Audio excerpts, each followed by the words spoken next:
So where shall we begin? Hello, everyone. Happy New Year, first off. I hope you had an amazing holiday with your friends, family, your loved ones, whoever you spent it with.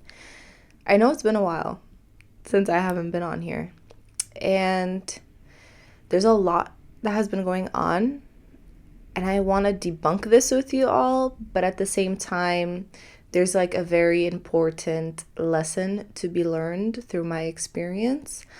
And I just hope by sharing it, it will somehow help you in a way.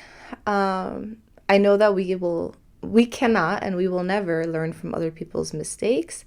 However, I think that by learning about what people have went through or mistakes that they have made, it brings you an awareness that you might have not had otherwise. With all that being said, let's jump in because we're going to talk today a lot about family, what we're intending in this new year, and a very big conversation that we will be holding here today is a topic on immigration. And I honestly never thought I was going to be making an episode talking about immigration, but the reality of it is that it is my reality now that I'm an American immigrant living in Canada. So let's talk about the end of the year, holidays, what's been going on in life, because I feel like I launched the podcast and then all of a sudden I kind of went, whew, ghost. But there was so much going on behind the scenes, and I feel so guilty that I wasn't able to express it sooner. After I launched the podcast, I had went to New York. I'm originally from New York. My parents still live in New York. And my mom had a knee replacement surgery. So she had one done before, and now this time she had done her second one. It was quite intense for her. It was definitely not easier. Definitely the pain was worse than the first knee replacement. Anyways, with that being said, for those who don't know, I am an only child. So being an only child comes a lot of responsibility. And I'm so grateful and lucky enough that my husband is an amazing partner and made me feel for once in my life this responsibility is no longer all on my shoulders, but it is a shared responsibility, which I've never felt in my life. Because I was essentially my mom's immediate caregiver, and being an immediate caregiver, but also having the responsibility of needing to take care of the home as far as making sure everyone is eating well, because my mother was the one who would cook at home. So somebody has to cook and make food. Somebody has to clean the house as well. So having all of that responsibility just to be on me would have been so difficult. But I'm so grateful that my husband was so supportive and helped me through everything. But nevertheless, I was fully there with my mom.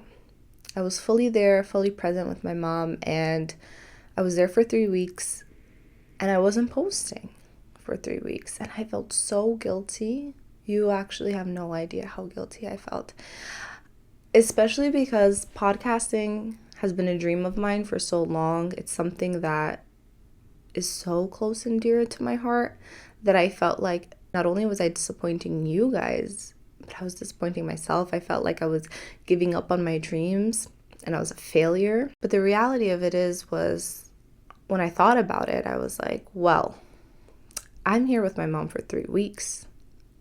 I have no idea when I'll come back, what will happen. I only have this given moment at this given time. Whereas podcast episodes, they're going to come. There will be many podcast episodes. So that released my guilt as far as priority is family right now and taking care of my mom. I accepted that. I put in my mind that when going back to Montreal, I will be 100% dedicated on this podcast.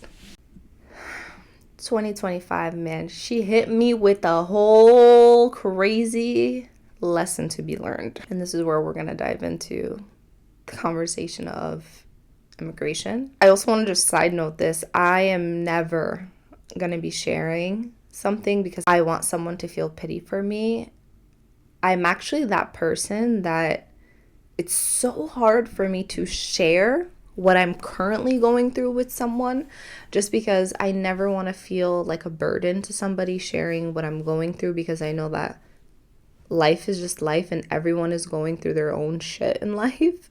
But I'm working on that in therapy, of learning how to ask for help when I need it. So we come back to Montreal and I'm like, yes, we're going back to the podcast. Up until we found out, my husband and I, that our immigration consultant, who has been my husband's immigration consultant since he arrived here in Canada, so for about 12 years now, basically scammed us and took our money and never applied for our permanent residency here in Canada. I don't even want to go into the details. Like, there's so much tea to be said, and I don't know, maybe if somebody wants to hear the tea, maybe they'll share it on like TikTok or something. But not only that, but both of our work permits were going to expire very soon. So we're in this situation like, what the fuck is actually happening? So we go find a new lawyer. We go meet this lawyer that came recommended through a friend, and she was great. She was so patient, because my husband and I both entered that office, him more than me, which I completely understand why. And we'll get into that in a moment. But we were both like really frantic. And she was very calm and patient, answering all our questions. She did offer us a solution for permanent residency, but not a solution for work permit. So we were like, all right, so what does this mean? Is my husband going to be out of a job? Should we like pack up our stuff and I apply for him for a green card in the US and he needs to wait until he gets the green card? Then the conversation of, with everything going on in the Trump administration and how he wanted to revoke the right of a person being born in the United States to be a citizen. A constitutional right he wanted to change. So God knows if he wants to remove green card through marriage. So we left that meeting and I felt completely shattered. I was like, what the fuck? My whole world felt like it was spinning, because we always have a plan, right? We had our 5-year plan. And in our 5-year plan, we were not planning to leave Canada. And in my head, I'm like, so what does this mean? I'm leaving Canada in 6 months. We got to pack our stuff. Are we putting it in storage? Are we not putting it in storage? Am I taking some things to my parents' house? All of these super detailed questions that you really start asking yourself. And it was never a topic to ever be discussed of potentially going back to the States and living in the States. But now, for the first time, it's an actual viable option and conversation that needs to be spoken about. And the beauty that came from it was I started to romanticize every little thing in my life, because I realized at that moment, nothing in life is guaranteed. Everything can be taken away from you in a matter of seconds, quite literally. So what did I do? The next day, I was really sad, and I gave myself a day to be sad. And I told my parents, I'm like, today I need to be sad. Let me be sad. I need to just sit with the emotions. That was last Wednesday, and I told my dad, give me till Sunday. The next day follows. It's Thursday, and I was feeling much better. I was feeling much better because I immediately started to shift in this energy of being grateful. I got my coffee from my favorite coffee shop. I got a cookie from the bakery down the block, and I was literally drinking, sipping my coffee, eating my cookie in the middle of the street, which I never do. But I was like, you know what? I want to enjoy this moment right now, and this is exactly what I want to do, and this is going to feel good for my soul. And it felt so freaking good. That is like a major life lesson to be learned, is that nothing in life is really guaranteed, and enjoy every single moment of it. And that even goes back to enjoying that moment with my mom and really being there for her. Another life lesson that was learned was trusting my intuition. And the reason why I say this is because the previous immigration consultant that we were speaking with and working with, there were so many red flags. And I had told my husband this, but again, he worked with him for many years. So I really didn't want to argue. And he was like, listen, I'm here and I'm here because of him. So what am I really going to say? I was like, okay, Hayat, chill out for once. Trust, but also trust your gut. That's something my Reiki teacher really highlighted for me when I saw her 2 weeks ago. In the midst of all of this was like, you learned that you must listen to your intuition. If only you had listened to your intuition sooner, this whole situation, not saying it wouldn't have happened, but it would happen much sooner than now. And she's completely right.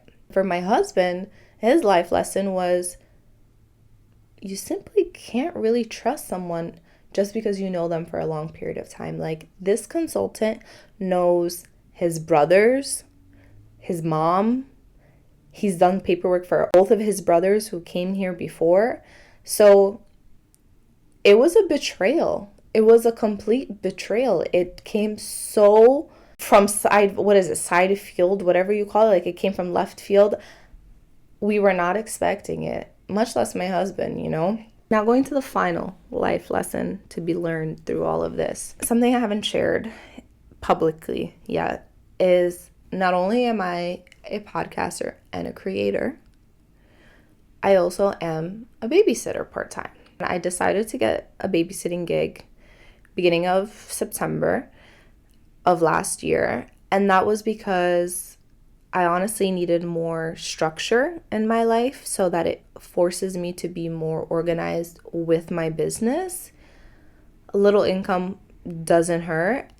And I didn't want to go back to the 9 to 5. I really did not want to go back to the 9 to 5. So I was like, how can I make some income with also being able to have the time and energy to put into my business? And I quite honestly love babysitting. And I love it for so many reasons. One, I love kids. Two, I feel like it's the coolest job on earth because this person you're babysitting is essentially, if you're babysitting them for a long time or seeing them every day, you become their best friend. You become their best friend that gives them life advice. But at the same time, you're in this position of authority where they really respect and listen to you. And oftentimes, they usually tell you things that they wouldn't tell their parents. But as a responsible adult, you should give them a nice little life lesson to be learned. So by babysitting this boy that I babysit, first off, he's also a Gemini like me. So it really gives me a reflection of this childlike person in me, where when I am with him, my inner child really comes out. And it's so fun to be her, to see her, to feel her. It is such a beautiful blessing that he actually has no idea of the impact he has on my life. Like, genuinely, I'm so grateful for him, and I'm so grateful for his family. When I'm with him, I completely forget about all my problems of immigration and stress of not getting my podcast out. I'm just so happy to be with him and so excited and joyful, and my creativity comes out by just seeing his creativity being explored. I love pushing to see where his creativity takes him, especially at the age that he's at, where he has an understanding of life in the world, but he still hasn't been tainted by societal norms and structures. So he's just, every day he wants to be a new thing, and I'm just like, yeah, like, explore that new thing that you want to be and make that new song that you want to make on that piano. Like, genuinely, it is one of the best jobs that I've ever had in my life. Now, regarding the family, it wasn't until about a week ago until I realized, wow, everything is really meant to be. And the reason why I say this was because after I had that conversation with that first lawyer, the father had asked me, how's it looking? And they always ask me, how's it going? And truly, genuinely care. And he had asked me, how did it go with the lawyer? And I was like, honestly, it's not looking too good. It's looking like we're going to leave and go back to the US. And he was like, and I was like, yeah. And then the next day, He calls me. I'm babysitting. I'm with his son. And he was like, hey, listen, my wife knows like a top-notch lawyer in Montreal. Are you open and willing? Do you want to, maybe she can put you in contact with her? I was like, yes, please. I would love that. Because this lawyer that we saw, she was great. But she also was new in the game. She had 4 years of experience. So I felt like in the specific case that we are in, especially given the fact that my husband is not an American, therefore he needs not only a work permit, but a work visa. Whereas for me, it's so much easier. I was like, yeah, sure, of course. Like, please put me in contact. She immediately put me in contact with a partner from this law firm that is here in Montreal. Partner of the firm gave me a free 30-minute consultation, gave us reassurance that there is a way for us to stay in the country. I felt so relieved, so grateful, and I was like, this is exactly why I was meant to work with this exact family. Because if it wasn't for her, I wouldn't have met the lawyer that I'm now working with. This new law firm, immediately from the get-go, super professional, very organized, everything that my type A ass loves. We both felt very comfortable going forward with using this law firm for our next steps in our immigration journey. I just felt so immensely like grateful because I've never, again, going back to the beginning of this episode, is like, I have such a difficult time asking for help. I never really once asked for their help. They offered to put me in contact with this lady, and they truly, genuinely wanted to help me and support me in any way that they could. And I am immensely grateful for it. And I'll never forget that in my entire life, because in a time where I felt like the whole world was collapsing on my shoulders and I had no idea what to do, where to start, where to go, they were really there to support me and try to help me come to a solution. Yeah, that's where I've been the last 6 weeks or so. And I feel so bad that I haven't been more transparent online.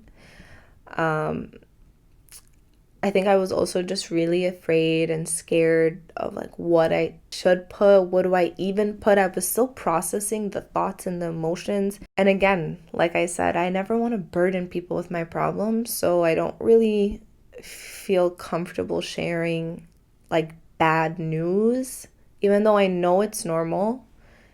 I just always want to be a positive light in the room that I walk into and just hold a positive space. And I just generally look at everything so positively, and not in a positive toxicity way, but in a way of how can we learn from this situation? How can we become better from this situation?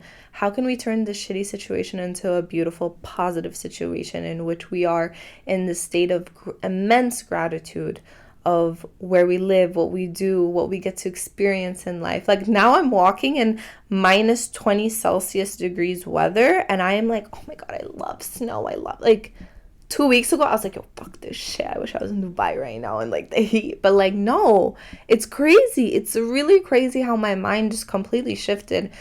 And I feel so grateful for like the super little things. Another lesson I learned too from this experience is sometimes it's okay to share. Because while I wasn't really necessarily sharing with all of you guys online what was going on through immigration, I was sharing with my community in person what I was going through, and they were really able to help me and support me. Like even when I saw my nail lady the last time, she had asked me how it was going, and I explained to her the whole situation, and she like put me in contact with different organizations, another lawyer. That was when I realized sometimes it's okay to share the sucky parts of life, because we're not built to do this all alone. If we go back to hunter-gatherer days, essentially the way the human population kept expanding was through community. And community is so important, not only to share positives, but to share the parts where you need help, where you need support, because they're there to help you and support you, just like how you are there to help and support them as well. If you are a child of immigrant parents, thank your parents for all the sacrifices that they have done for you in order for you to have that American or Canadian passport, or maybe if you're watching from somewhere else, whatever passport you have, thank your parents. Because They sacrificed a lot for you to have a better life than they did. Never in my 23 years of living did I ever think I was gonna leave the States and live in a whole different country. Up until I met my husband, we got married and whatnot, and obviously I came to Canada. But this whole experience made me realize, like, yeah, okay, I'm an American, but I'm an immigrant. I got no citizenship benefits or values living in this country. I am going through filling out immigration documents and going through paying extremely high legal fees. And yeah, I'm an immigrant. It's really crazy because I never would think that. And I think a lot of Americans also would say the same. You know, I don't want to generalize, but I feel like growing up as a born and raised New Yorker, one, a lot of people never want to leave New York. But those who do want to leave New York, they never think of leaving the country. Like, they think about going to Florida. They think about going to a different state. Hi, baby. My little buddy's right here while we're podcasting. But no one really ever thinks about leaving the country. If you are an American and you live in the United States, just be so grateful for that simple thing. No matter what you're going through in life, remember, you have an American passport, and the power that it holds, no words. Like, I don't even know how to articulate that even more. Especially what is going on with ICE deportations currently right now in the political climate of the United States. I am not going to go deep into it because I'm not a reporter, and I don't want to say I'm never going to be talking about politics, but that is not my field where I will talk about. But that is for you to do your own research and to see what's going on. And I think that when you see what's going on, you'll be like, damn, thank you that I have this American passport, because really the power that it holds, I don't want to say it's like no other, but it really opens a lot of doors of opportunities for you, more than you even think, to be honest. When I say that, I think of simply living in Dubai. When I was in Dubai and I was meeting people from all over, I found out that people who have an American passport get paid higher than someone who has maybe a Brazilian or a Tunisian passport, for example. So really, your passport holds so much power. And if you are an immigrant, I think it's really important to talk about it, because it can feel like a very lonely experience. But as immigrants, we all have experienced the same thing, but probably at different times. So when sharing your experience with friends or family, it's actually very healing and feels like the community is coming together. It feels very wholesome, and it reminds you that it's gonna be okay. I think that's like the most important thing, is that when you speak to people, they will always remind you, like, no worries, like, it's gonna be okay. I also learned and realized throughout this whole experience was the person who I was in constant contact 24/7, telling them how I was feeling and explaining all of this, was actually my parents. And it was my parents, not because they're my parents, but because the fact that they have experienced something very similar to my situation, and they really understand and get it. I didn't want to talk or explain anything to somebody who hasn't been in my shoes before, because I don't want to take advice from someone who has never been in my shoes before. Whereas someone who has been in my shoes before and has had a successful outcome from it, I will take their advice, sometimes with a grain of salt, but I will listen and I'll be open to it. Speak with the people who either have gone through similar situations or are currently going through the immigration process. You will find a lot of healing and comfort and community when sharing. I know today's episode was super casual. I'm literally wearing my Aritzia set, like chilling here and talking to you guys, but I wanted to give it like real and raw of like what the situation is and where the hell I've been. I wasn't gonna fake it on here and like start to talk about, give you like this fake life lesson of like how to manifest your dream life. I have manifested, yes, and I would love to talk about that conversation, But right now, I am not in the headspace to talk about how to manifest your perfect life. Like, I'm in the situation where I'm talking about how to learn to be in gratitude with your life. I feel like through this experience, I realized, I think it's really easy to get caught up of what you don't have and what you want, especially if you're a visionary and you have this certain vision for yourself. You're like, no, I know where I want to go. I know where I want to be. And then when you're actually in reality of where you are right now, you kind of feel very distant to it, and you feel, I don't want to say disappointed, but you feel discouraged. That discouraged left my body as soon as I realized that I might not be living in this country anymore. I was like, what? Wow, I am so grateful to be living this life. Now when I wake up feeling grateful for the life that I get to live. Rather than before, I was feeling sad that I wasn't living the life that I've been dreaming of. And that's okay, because dreams are not built overnight. Like, it is a process. And I think that especially the exposure we get from social media and seeing people's lives and seeing people's success, when we are not seeing those same metrics of success in our own lives, we start to deem our life as unsuccessful, where they're going through their own journey and I'm going through my own journey, and we can't compare and put our journeys side by side to each other. So just being in the state of immense gratitude is actually super important for manifestation, because being in this energetic field of gratitude, you are attracting abundance. Whereas when you're in the state of sadness, disappointment, discouraged, you're functioning at a low vibrational frequency. So that energy that you're putting out is the energy you're going to receive back in your life. Whereas when you're in that energetic field of gratitude, you just keep attracting more abundance to you. And that's how we shall end this. If you made it here this far, thank you from the bottom of my heart for listening to this episode, for tuning in. I hope that it was somewhat informative, healing, comforting, that you learned something from it. I just hope that at the end of the day, you gain something of positive value from this episode. I hope it brought you some type of awareness.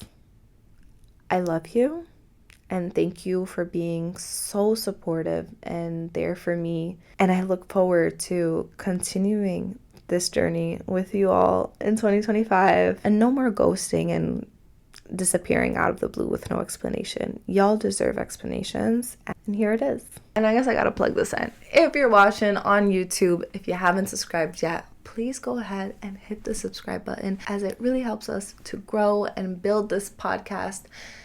If you're on Spotify or Apple Music, you can rate the show there as well. And as always, feel free to DM me, guys. Like, I want to hear from you. I want to know what's going on in life. I want to know if something that I said resonated with you in this episode. I want to hear your thoughts. I want to hear your opinions. I want to hear it all. So give it all to me, girlies. Okay? And remember, you are smart. You are amazing. You are beautiful. You are kind. You are doing absolutely amazing. I love you. See you in the next one. Bye.